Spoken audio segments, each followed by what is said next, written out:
Good evening, everybody. I am Dr. Anthony Estreet, the Chief Executive Officer of the National Association of Social Workers, and we welcome you all tonight to this space to really go through reflections, resilience, and community building and talk about the role of social workers in shaping our future. I want to take a brief moment to introduce everybody on our panel tonight, and we'll start with you, Jabri. Hey, good evening, folks. My name is Jabri Harris. I'm a Public Policy and Advocacy Manager here at the National Association of Social Workers. Thank you. Dina? Hi, everyone. I'm Dina Kastner. I'm also a Public Policy and Advocacy Manager at the National Association of Social Workers. Thank you. Christina? Good evening, everyone. My name is Christina Casanova-McCarthy, and I have the privilege of being the Executive Director for the Florida and Virgin Islands chapter. Thank you so much. Joanna? Hi, Joanna Bird. I'm the Executive Director for the Pennsylvania chapter of NASW. Thank you. Mel? I'm Mel Wilson. I'm the Senior Policy Advisor for NASW, focusing on social justice issues. I've been with the organization actually for about 20 years and was a manager for social justice for NASW during that time. And thank you for having us. No, thank you all for being here. And really, this conversation is around, what is the role of social work post-election? As everybody's aware, former President Trump has been projected to be the winner and the next president of the United States. And really, a lot of social workers have been asking, like, what is our role? What do we do? And how do we respond to this? And so tonight's conversation really is about talking about a strategy forward and really thinking about, what does this look like in terms of policy? How's this going to impact our community and the individuals that we serve? And really, what is the strategy for going forward for social workers to really engage in this social advocacy and policy viewpoint? And so I just want to really get into it and really ask this first question. And it really does go to the idea of, how did we get here and what's going on the ground? Christina? Sure. So how did we get here? I have the interesting perspective because I live in Florida. I represent Florida and the Virgin Islands. And I truly believe that we got here not just overnight, but through a series of years where people from both sides have felt invisible to policymakers, unheard by policymakers, and dealing with crisis after crisis, if it's economics, if it's family, the pandemic, and we're really trying to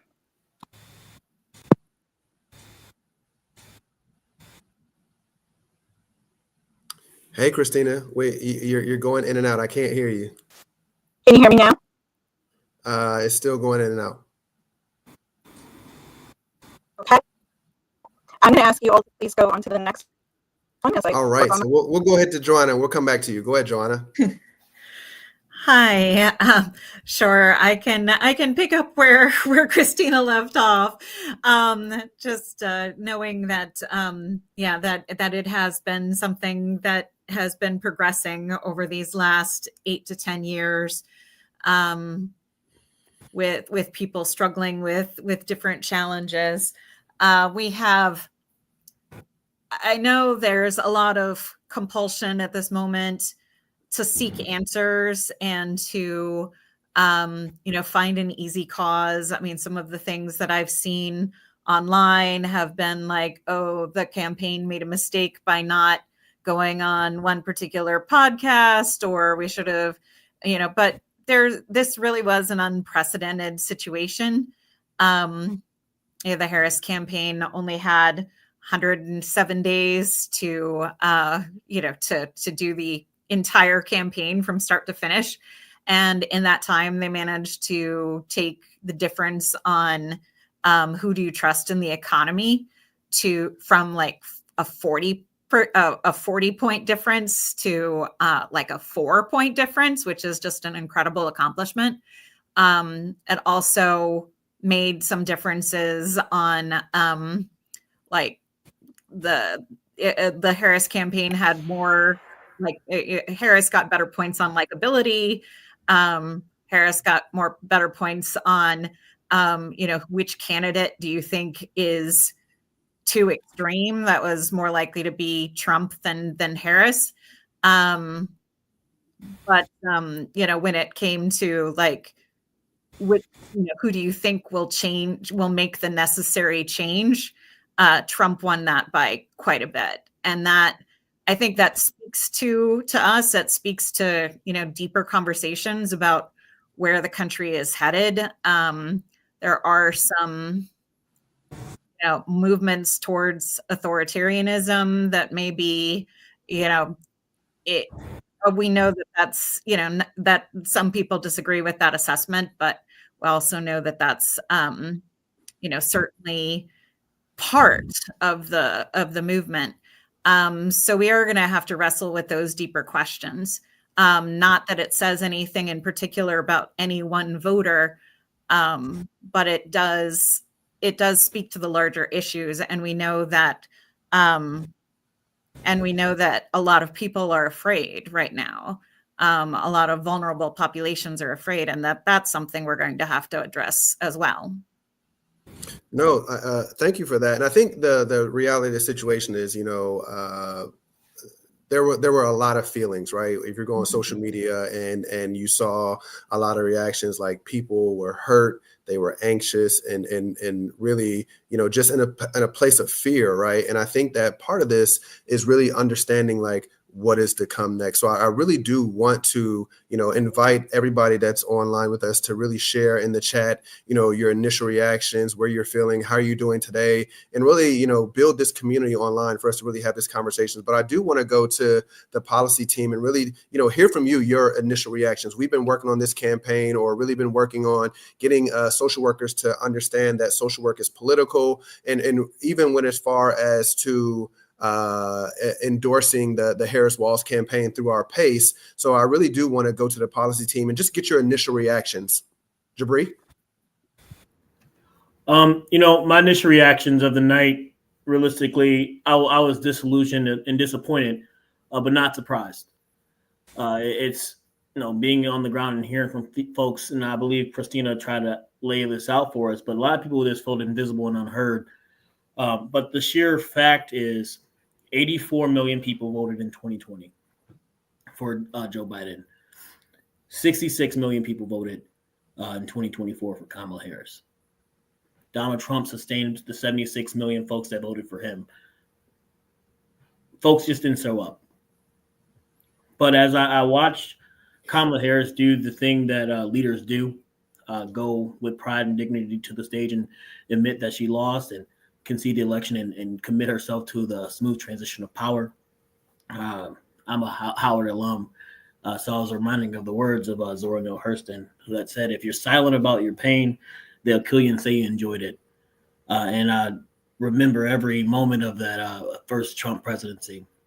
And one thing that brought me joy and solace is knowing that I was in a space with joyful warriors here at NASW, and know that we would be committed to our roles, because social work isn't just this profession, it's a calling that we do. We are the voice for the voiceless, and the ears for the folks who aren't able to get in those rooms. And we are the folks who are able to change these systems. And while this was not a great night for us, marginalized groups and marginalized people across the country, I'm not going to sit here and act like this is not a dire situation and folks aren't scared. Because they should be. We saw what that campaign talked about and what they want to do. But the highlights in this is we saw some extremely promising things that happen across the country. Some things that we can shine our lights on and really hold grasp and understand that there's folks who's talking to people on the ground, and there's folks who are really, really ready to continue to fight. I'm going to encourage everyone that showed up with zeal and fight in their heart and their spirits, rather you're for one or the other, continue to have that fight and that heart and your spirit, and continue to advocate. I want to kick it over to Dina because I don't want to take all the time. We can talk about this for hours. Thanks, Jabri. So I had similar feelings. I went to bed early on election night and woke up several times throughout the night and was checking the returns. And at one point, I had seen that Trump was up to 267 votes or electoral counts. And then I saw that if Harris had swept the states that were remaining, she could still win. And then I woke up in the morning and found, or early in the morning, and found that the exact opposite happened. So I was very hopeful going into the election. I felt like Kamala Harris did a lot to talk about the future and what freedom looks like and why it's important to us. And I just felt like I guess I wasn't really surprised so much, but just more disappointed that people didn't hear that message or didn't believe in that message. So, I mean, in terms of some highlights or bright spots, NASW PACE did endorse 167 candidates.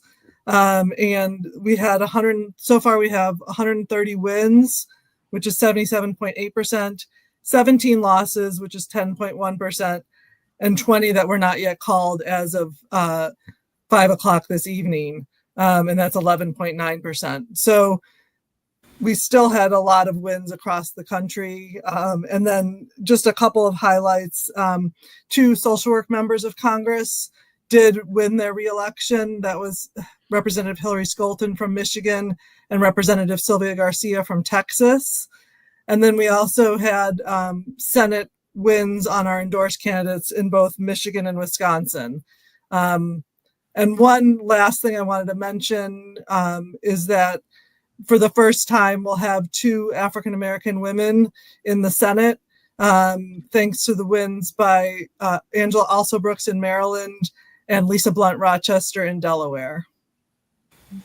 No, thank you for that. I think that, and during this time, it's equally important while we're feeling, some of this anxiety and depression. I think that it's also important to also acknowledge the wins that we had, right? I think that there are these bright spots, these bright moments that we have to hold on to, right? Because this is where, social work shows up. This is where NASW shows up, where we build community, where we strengthen our collaborations, and where we really talk about how the power of community is where we will continue to be a thorn in the side of what this election is going to be, right? Social justice is part of our code of ethics, and really in a space where it calls for us to really advocate on behalf of our clients, our communities, and ourselves, right? And I think that for us, being able to create community, being able to convene other collaborators, and also understanding that we are stronger together creates an opportunity for us to create a whole lot of good trouble for the administration in the years ahead. Mel, I do want to check in with you to kind of hear your initial reactions.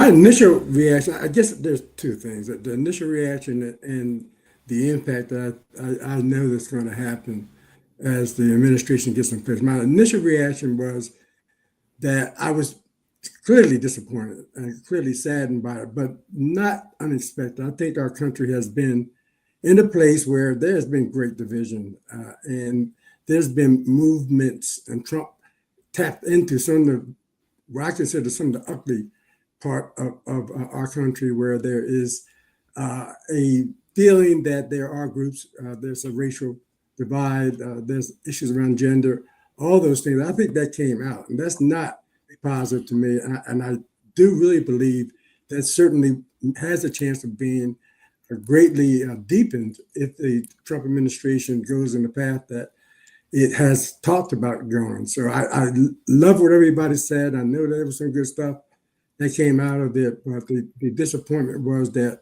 there is a many millions of folks who knew who Trump was, knows his history, knows everything in terms of the criminality, the sexual things, all those things, and still voted for him. And that's more than disappointment. That says something about us as a nation, and we just need to pay attention to that and not sort of sweep it under the rug. This is not going to go away. We still have a battle in front of us. And so that's pretty much what my first impressions are Did you want me to go into any other areas, Anthony? Or? Yeah, I think we're going to, just go ahead and ask some more questions. But I also, Dina pointed out some very impressive wins and silver linings.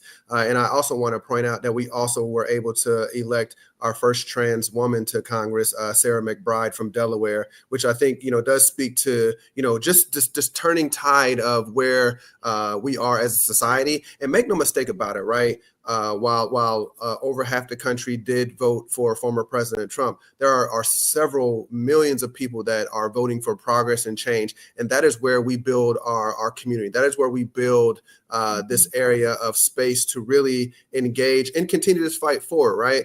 I think in the message that I said on social media, today we feel, tomorrow we get back into the fight, because at the end of the day, our job is to advocate for our clients and really get into the space where we continue to fight. And this is not new for us, right? Social work has its history in civil rights, gender equality, the LGBTQ community, immigration and refugee movements. Like, we are all throughout history in this space where we are constantly advocating for change. And we're constantly in this space where change may come slow or it may come through adversity, but change will come. And so I do want to go back to Christina to get your initial thoughts on the election. I know you had some tech issues, but we're back. I am back. Can y'all hear me good? Go for So thank you. So my initial thoughts is I feel as many people on both sides have felt invisible for a very long time.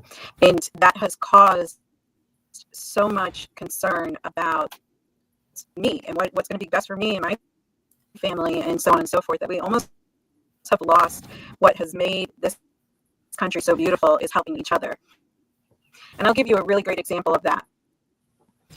We in Florida have gone through numerous hurricanes in a very short period of time. And I'm in the Tampa Bay area. And when that last hurricane came through,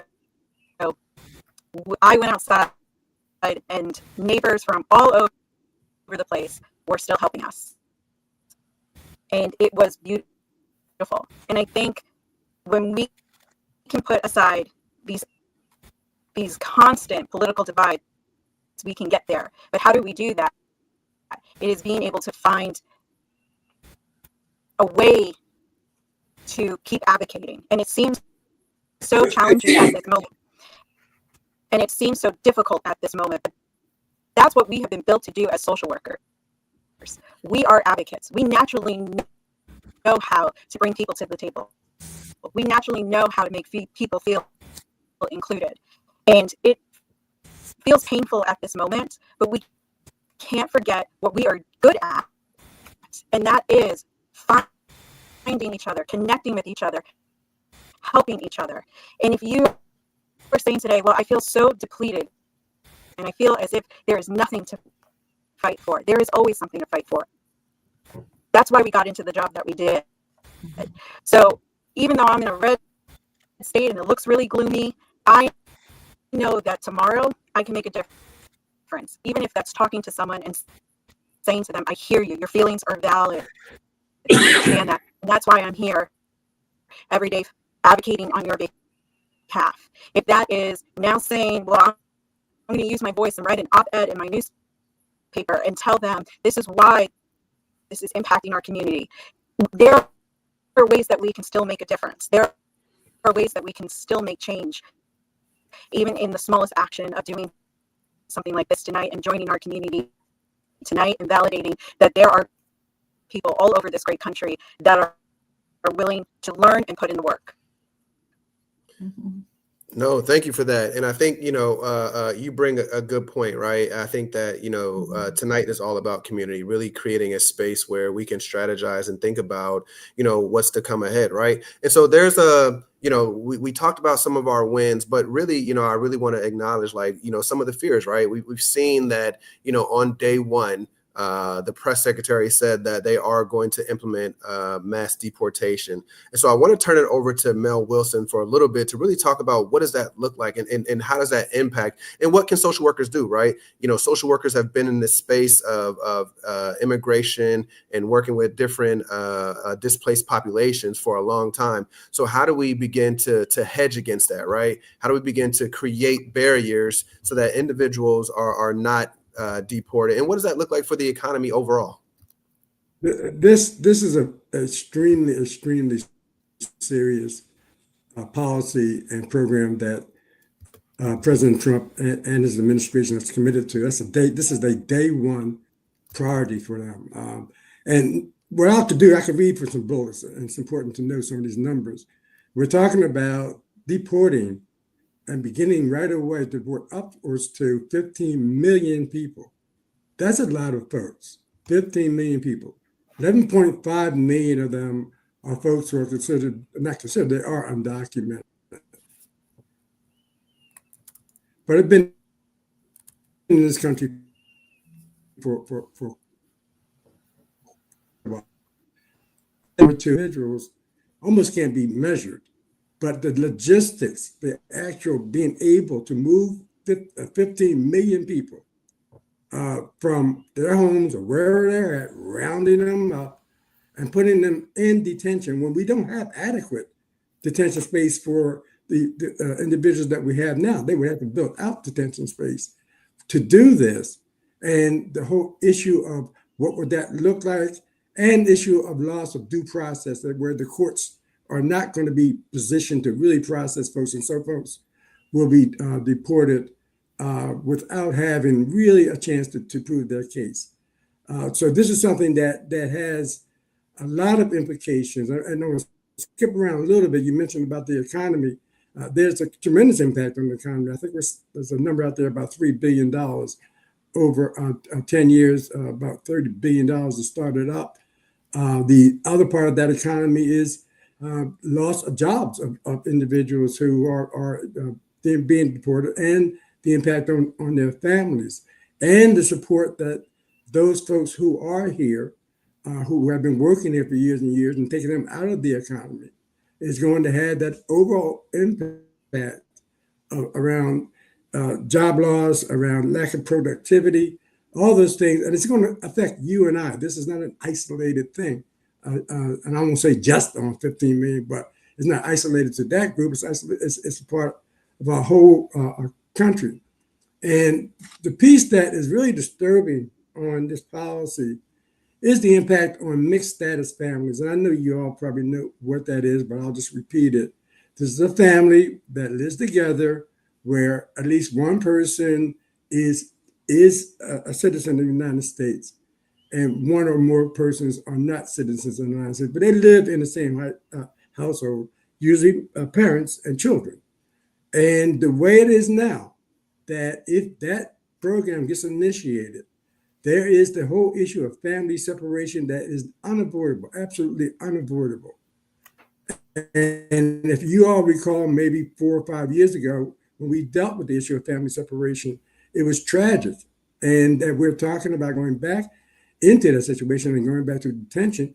These kids will have to be detained in child detention centers, which, again, if you go back 4 or 5 years, that was very tragic. They have them in cages and all kinds of situations. There's nothing to say that won't happen, because you got to move so many people so quickly. So that this policy is something that is not new. The 2016 Trump administration was working on implementing the policy. That they moved towards it, didn't come to fruition, but never gave up on them. Of course, with Project 2025 and the Heritage Foundation, that's a very big part of their policy around immigration, is the issue of mass deportation. So without just going on and on and on about it, it is something that has been tried many years ago, and it was tragic then in the 20s and in the 30s. Didn't work out. It hurt people who are actual citizens of the United States wound up being deported. And I just will go back again to the separation of children from their families. And I'll put some anecdotal. This is a personal thing. And this coincidentally, I have a granddaughter who's 14 years old, and just the other day, she came to me and she said, Pop, I have friends who are Hispanic, and this is without me prompting. I have friends in my class, and they told me that they're afraid that they're going to be separated from their mothers and fathers. And so we got into a discussion, and I was really happy that she understood, and happy that they were discussing that, but felt very sad because that's the reality. That this is not a joke. This is not a practice. This is not a drill. This is real, and it's impacting, and people are feeling it now, and preparing for this now. So I am passionate about this. I think that is probably one of the most horrible thoughts that you could come up with, to deal with something. It's actually solving a problem that's not a problem. There are certainly border security issues out there, but it are other ways to do this. And there are folks who are in Trump's administration who are zealots about that. The person who would be in charge of this, and probably will be named, was the former ICE, Mr. Holman, I think his name is, the former head of ICE. And he is absolutely committed, feels no remorse about having to separate families. So having gone on and on with that, this is a real policy. It's going to start right now. In fact, I was looking at a news report before we started here, where Trump reiterated this. He is absolutely committed to it. There's a side of this that deals with militarizing the process. And they did this during, I hate to use this term, Operation Wetback. I mean, it's a racist term, but that was the title of it. They did that back with Operation Wetback, where they deputized local law enforcement, then brought in the military to literally move people out. I mean, drag them out. And some of my colleagues it's an organization called Children Thrive Action Network, which deals with mixed status families. And their concern is when those raids happen, do they go to the churches? Do they go to the schools? Do they drag people out? So all this is real. It is a priority. It's going to happen in some way or another. And it's there's a way of that they're devising to circumvent any kind of legal barriers that may be in place. That's been really planned meticulously. And so as social workers, we have to be committed to this and fight it as much as possible. And going back to the whole child welfare side of it, this is our thing. We know that area of child welfare, and we can't sit on the sidelines knowing that when you talk about separating families, that you're not creating a massive child welfare crisis that is not only potential. I just think that if you even just start it, you start a problem. Many people are going to be. And I just talked about families. We're not talking about the individuals who are going to get picked up and wound up in detention and going back to a country where they haven't lived. Some of them never lived there. So right. What happens? And that has to be thought about. So that's one of my feelings on that. That's my feelings on it. So I think I think thank you for sharing your perspective, and I think this is an opportunity for us to really take that passion and turn it into purpose, and then take that purpose and turn it into power, right?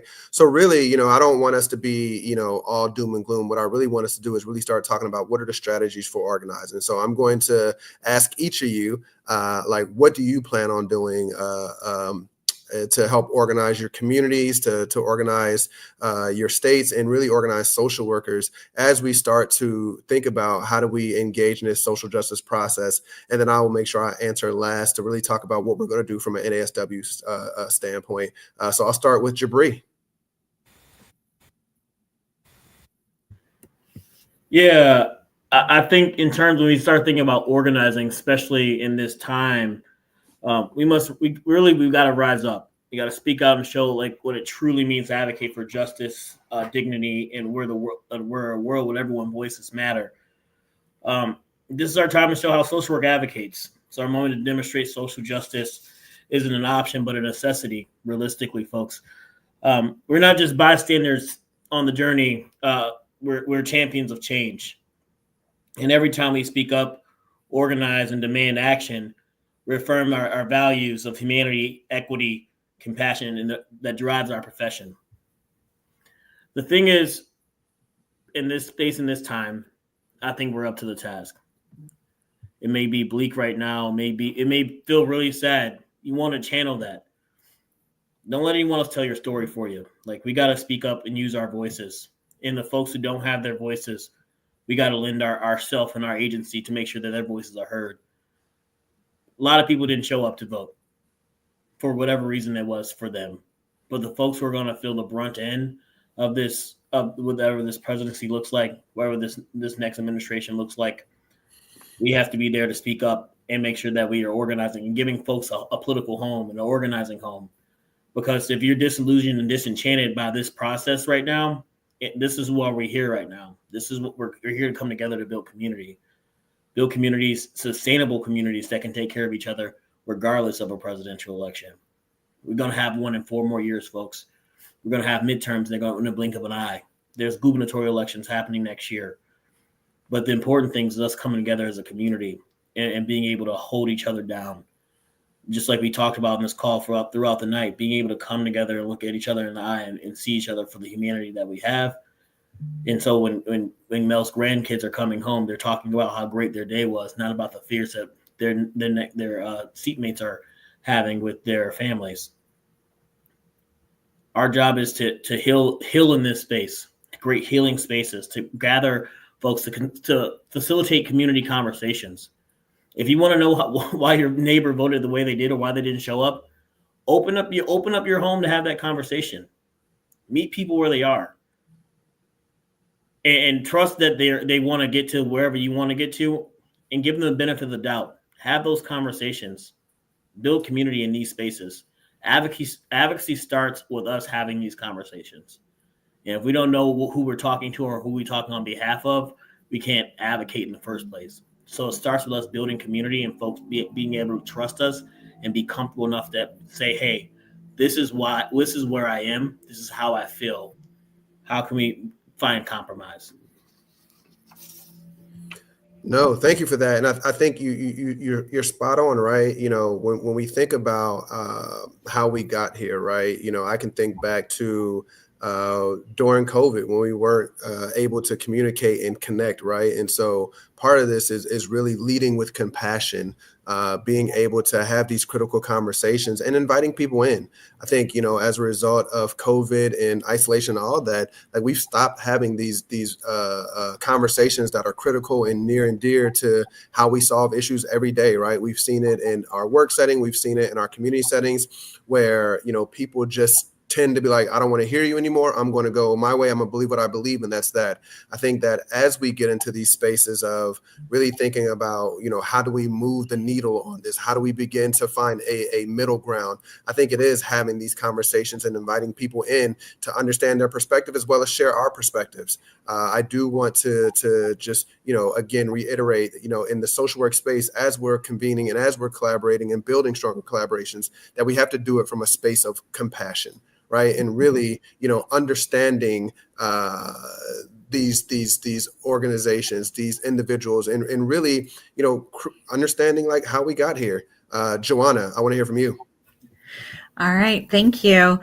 I want to go off on that piece that you were just saying about communication, because, well, one, I know we have to be careful about not demonizing the people who voted any particular way.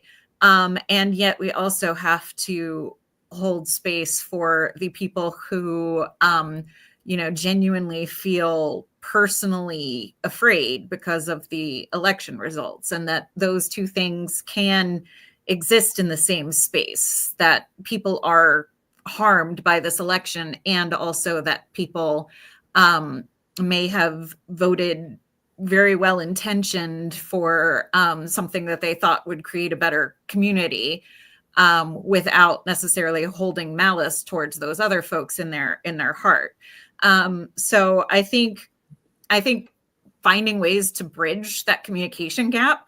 I know I have talked with folks. The separation of the media environments is so enormous right now that sometimes I know when I talk to folks who may come from a different perspective, they're like everything that they're hearing on the news or in their media circles is so different than what I'm hearing that we may as well be living in different realities. And I think that we have to find ways to break out of those bubbles and find a way to at least have a shared reality, because if we don't, then that's not going to, then we're never going to be able to build the type of community that we're thinking of. When we're talking about organizing, it's really going to be one day at a time. We know that the 4 years of the Trump administration that came previously, I know they were a challenge for me personally. And that can be overwhelming to think about or look at, but we know that it's not all going to happen at the same time. We have a couple of months to prepare for it before the transition happens. And then we can take those challenges one at a time as they come. We can work to blunt the worst impacts and support organizations, like work in coalition with other organizations that are trying to minimize the impact to vulnerable populations. And then we can also spend these next 2 to 4 years working on building political power so that, even if that means working in coalition with people that we don't agree with on every issue, that's how political power is built.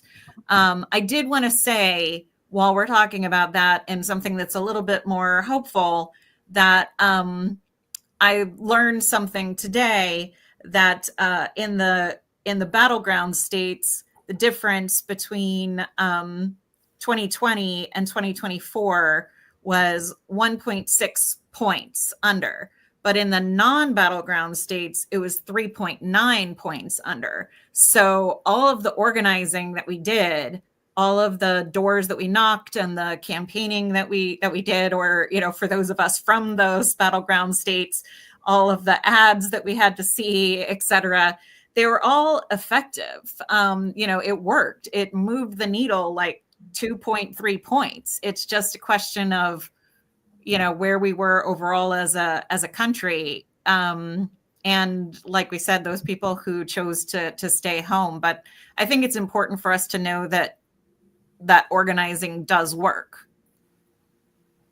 No, thank you for that. And I think you're absolutely correct, right? I think there's a lot of ways that we can build coalition, both with organizations that are, have similar values to social workers, but also organizations that may not, right? Because I do think that in collaboration, there's power in numbers, right? And remember, right, we as as social workers,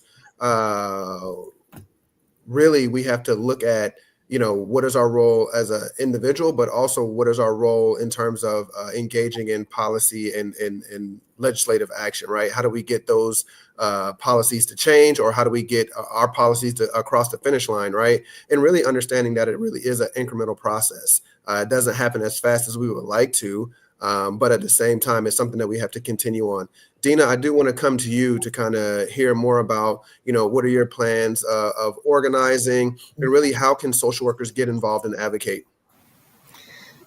Yeah, so I think everything Joanna and Jabrio said has been really helpful. And then, I want to build on the coalition building is so critical. We work on all the issues that we work on at the federal level and the state level is through coalition. So we work with other organizations that have similar goals as we do. So for one example, we've worked on public service loan forgiveness and student loan debt relief.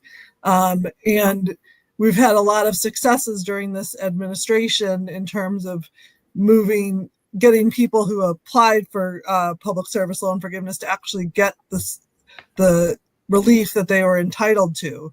And so we could only do that by being in coalition with other groups.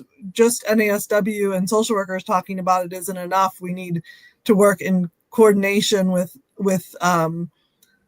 public interest lawyers and doctors that work for like federally qualified health centers, teachers, firefighters, the whole host of public servants to really get our voice across.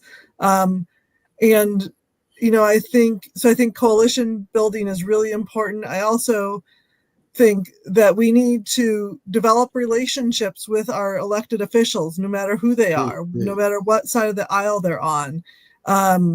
We need to go to their district offices. If we can come to DC, meet with them in DC, go to town hall meetings, write editorials in your local newspaper. There's lots of different activities that can be done to help make your voice be heard. And another thing is we do have an advocacy listserv, which you can sign up for, and it's scrolling on the bottom, and I understand there'll be links as well that you can click on. This is an opportunity to hear from NASW about what we're working on, and you get an editable email that links you directly to your representative and senators, and helps you write a message to them that we craft something, but you can change it and use your own spin. And that's what we encourage people to do, to really talk about their stories and the stories of their clients.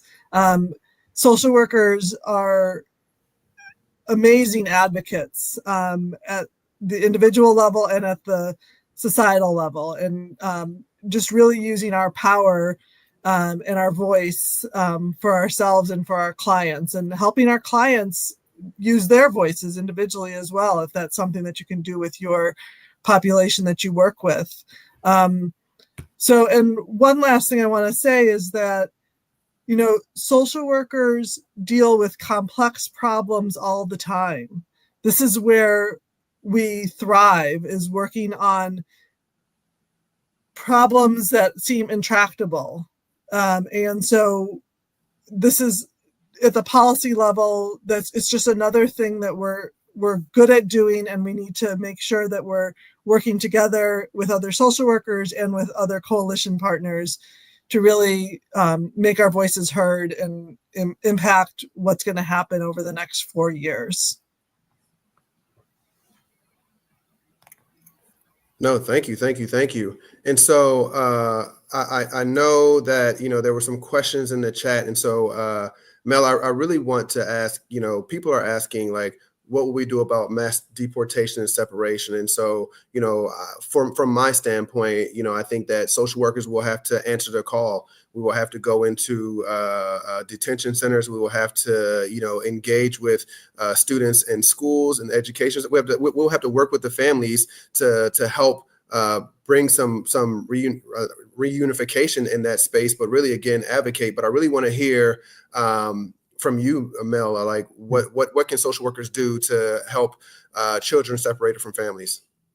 Dina hit it. She emphasized coalitions, and you and I have talked before about my feeling about coalitions. I think they are absolutely the most important piece about this. And I'll tell you why. What you just now said in terms of what social workers do by going into detention, we won't be able to do that in this process. We have to be able to work with groups that push pressure on to the administration, that allows us and others to be able to go and do inspections or at least monitor things that are happening. They're not going to call us in. It's going to be a collective through coalitions and that's what happened last time when they had the unaccompanied migrant children crisis. That folks got to the point where they were invited in to do some inspection. But back to the coalition piece of it, that is absolutely the most important piece of this. And they're moving now.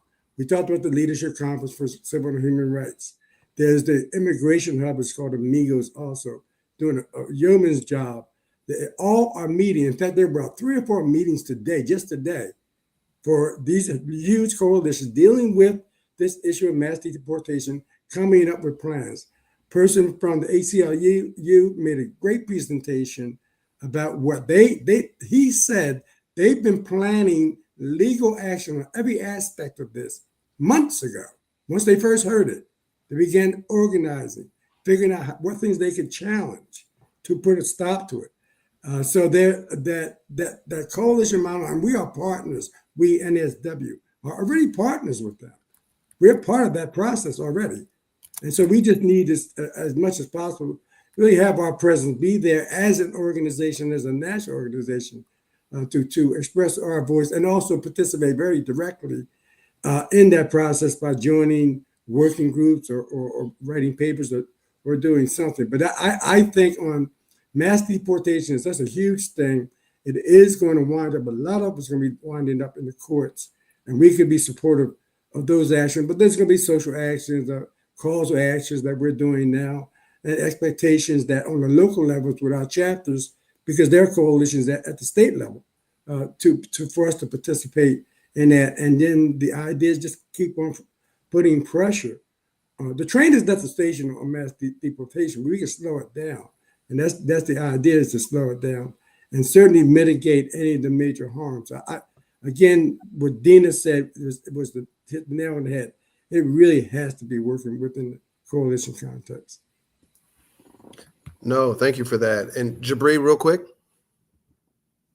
Yeah, I was just to chime off of what Mel was saying, and just reading some of the comments that's coming in. I see a lot of folks chiming in about their disillusionment and their disenchantment, and I keep coming back to Ta-Nehisi Coates and Howard Greats. I do want to share this where he says, "I did not tell you that it would be okay, because I've never believed that it would be.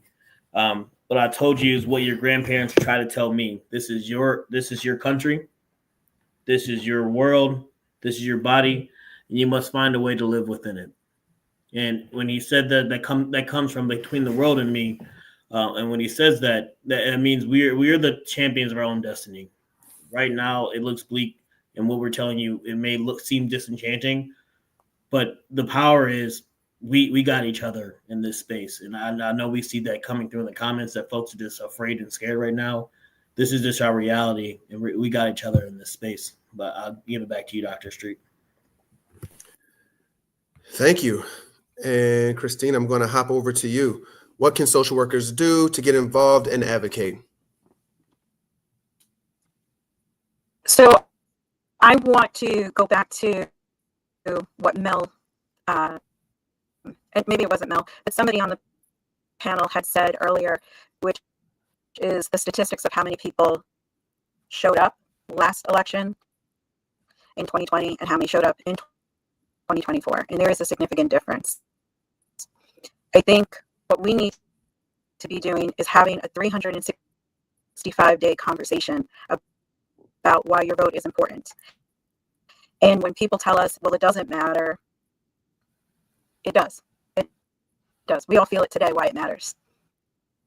I think we also need to be looking at putting aside the scaredness to have these conversations. Dina said it very eloquently. Social workers know how to have complex conversations, but yet we're so terrified to engage in a conversation about politics and policies because we feel inadequate to be able to do that. Well, that time has come and gone. Every social worker, every person needs to be having this conversation every single day to as many people as possible, and particularly to our younger generations who have not seen or felt as if they have been heard, and also feel as if it won't matter by the time they get to the point of voting.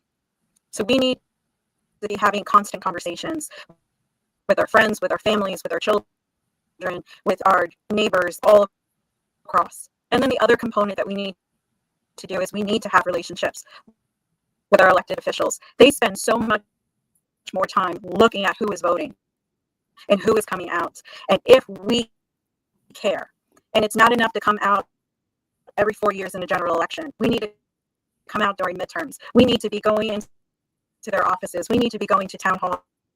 We need to be going into delegation meetings.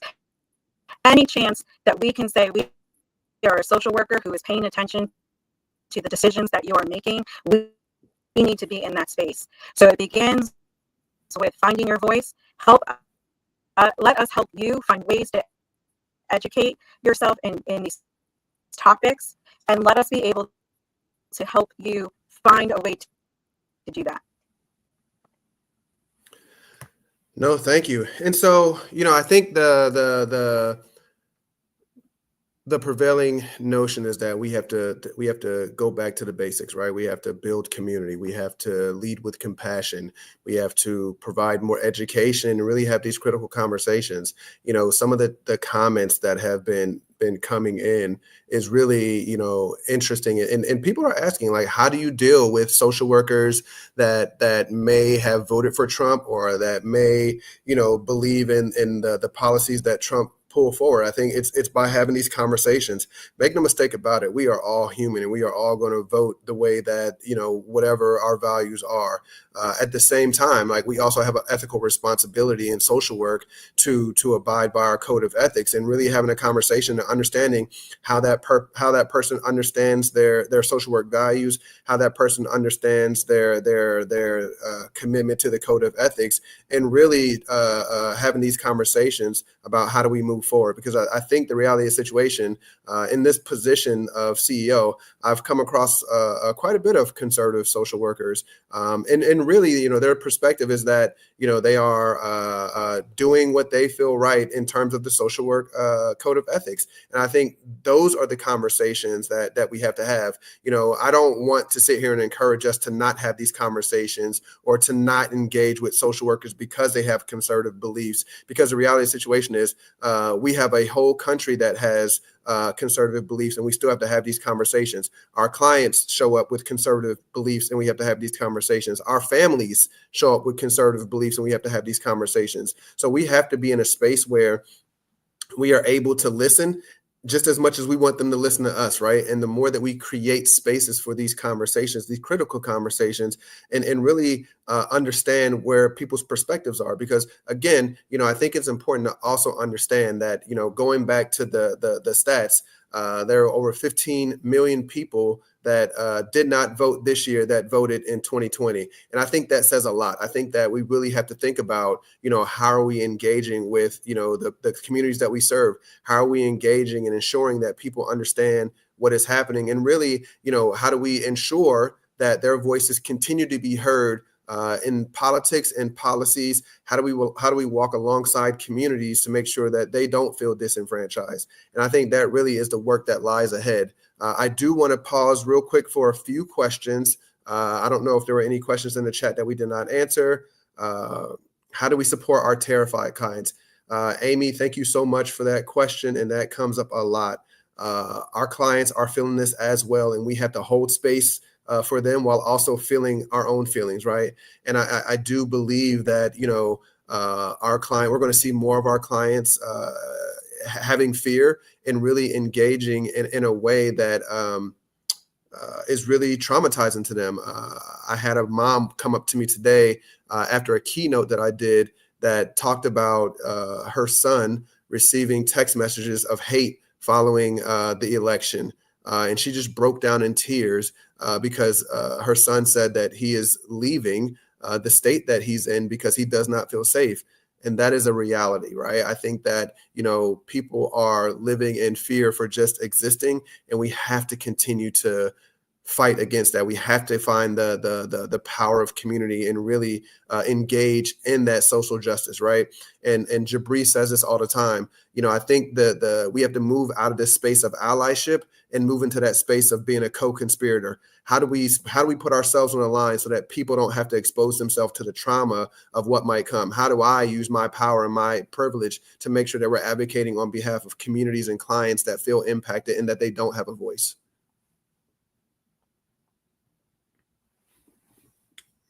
Next question. How do we help our clients when they lose ACA and don't qualify for Medicaid? Thank you for that. Who wants to give that a shot? I don't think we have an adequate answer for that right now, and that's a very technical answer, and that's going to come down to state by state basis. And I think what we talked about here, Casimiri, is the ability for us to organize and be in coalition with folks who's going to be in these fights, because that's going to be a reality. Some of our folks won't qualify for Medicaid, and when we have those extreme cuts, and our job is to stay in front of those demonstrative policies, regardless of the administration, because not all policies are made equally. So whatever we believe to be demonstrative for the clients we serve and for our profession, we're going to stay on the right side of that.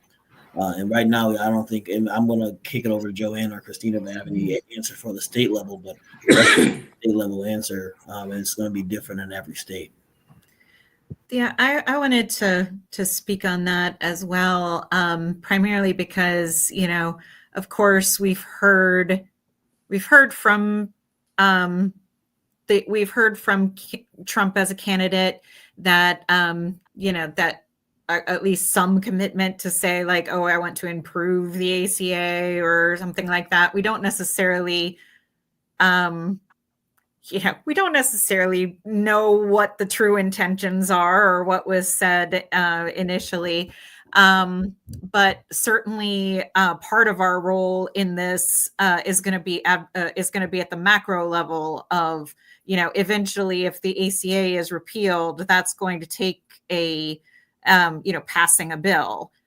So there will be plenty of opportunity for us to bring those clients' stories to what we do, as we're looking to make a difference in what level of impact is going to be created. There's also, you know, of course, that's the line, the concepts of a plan from the debate. But you know, what are we can continue to ask those questions and push the administration about what are those concepts of a plan and how, you know, and what, you know, if you're talking about replacing with something better, what does that something better mean? However, we know that in all likelihood, you know, there are people who are at risk. One of the biggest ones is those folks with pre-existing conditions, because, you know, they may find themselves in a place where they're not accepted by a lot of health insurance companies, even if they can otherwise afford to, you know, to pay for their own coverage. And that, I mean, there definitely are going to be challenges, but I do know that one of the biggest things that makes a difference to legislators is hearing stories of personal impact.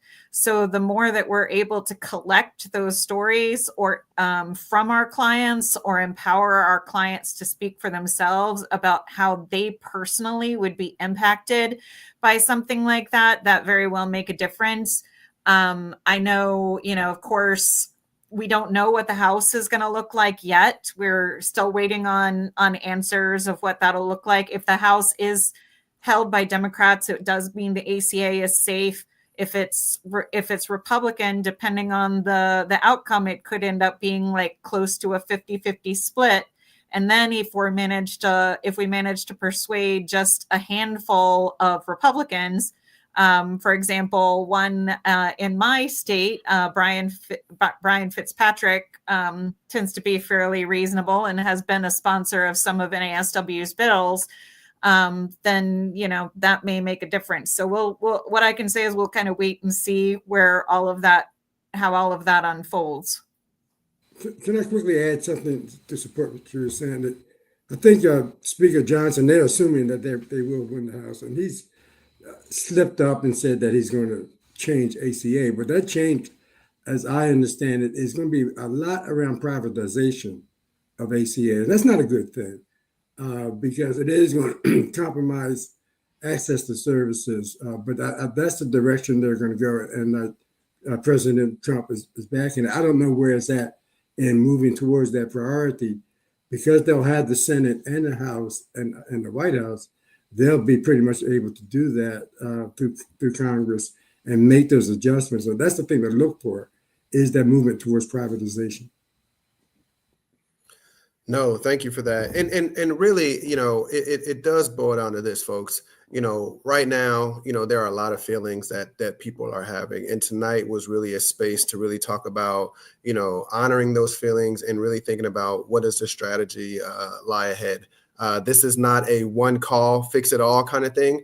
There's going to be several calls and several action items that we can do going forward.